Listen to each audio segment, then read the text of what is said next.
Good afternoon, everyone. It's very good to be here after a long night. The governor presented us with a sound framework for dealing with our budget and our deficit. And it was quite a challenge. It was an honest approach. It was a responsible approach. It was a tough approach. And we knew it, and we agreed with him that it was a great framework, that we need to present this to the public and pass something.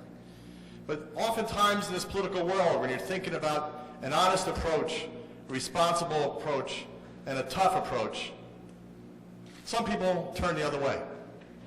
We didn't. We worked with this framework, and we said, this is what the public deserves. Plain talk, truth talk, responsible talk. So we listened to the public. Just as the governor held hearings throughout the state, we too held hearings here in the General Assembly, Appropriations and Finance, many hours of the night, hearing the public. What do they have to say? We heard from our constituents. We visited our constituents. We wanted to hear what they had to say. And at every step, we said we need to do what's right for the state of Connecticut. So the proposal we have is honest, it's tough, and responsible. And I want to thank my colleagues, Majority Leader Brendan Sharkey, our House Chairs, Pat Willits and Tony Walker, and all the Democrats who voted for this proposal. It took courage to vote for a tough, honest, responsible budget, and they did it. And now we have to say to the public, this is what you get. You get a proposal that's tough, honest, and responsible, yet at the same time is fair. We made it more fair for the middle income. We shifted it more towards the upper income. They can afford a little more. We made sure we took care of the vulnerable citizens in our state, the elderly, disabled, and our kids. Unlike the Republican budget, we don't sacrifice health care of our senior citizens and kids on Husky. Their proposal cut $20 million, over $200 million in health benefits to the elderly, disabled, and children, masked as mandates, which we all know is reduction in benefits for that population.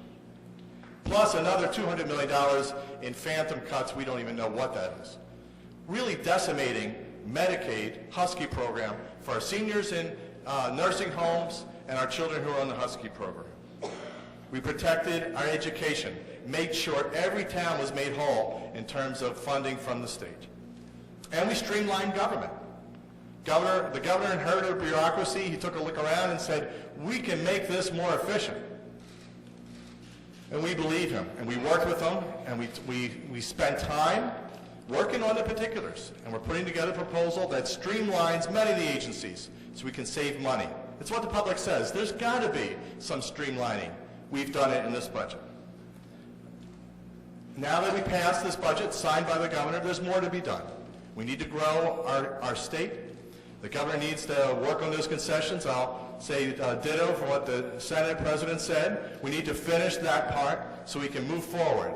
But we have a month, a little more than a month, to continue to do the good work in the House and Senate, and passing this budget is a great beginning. I look forward to working with all of my colleagues to do the best for the state of Connecticut. Thank you, Governor. Thank you, my colleagues.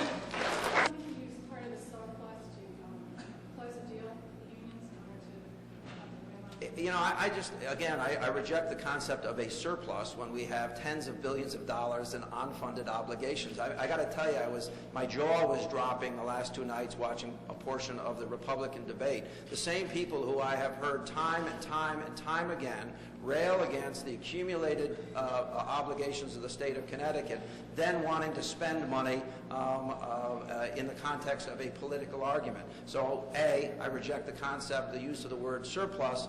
B, you know, I'm doing my best to reach the deal as I've outlined that's required with my fellow state employees, and we're going to do the best we can to reach that. Yeah, I mean, I think in the absence of an agreement, it's programmatic cuts and it's layoffs, yes. Thank you, Governor. Everyone knows this has been a very busy week. We passed the state budget on May 3rd. That's the earliest a state budget has ever been passed since Connecticut has had a biennial budget. We rejected the gimmicks that were proposed by the last minute by the Republicans.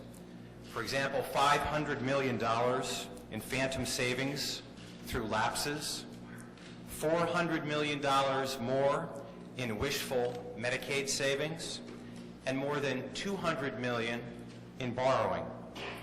We also rejected the Republicans' bleak vision of Connecticut's economic future.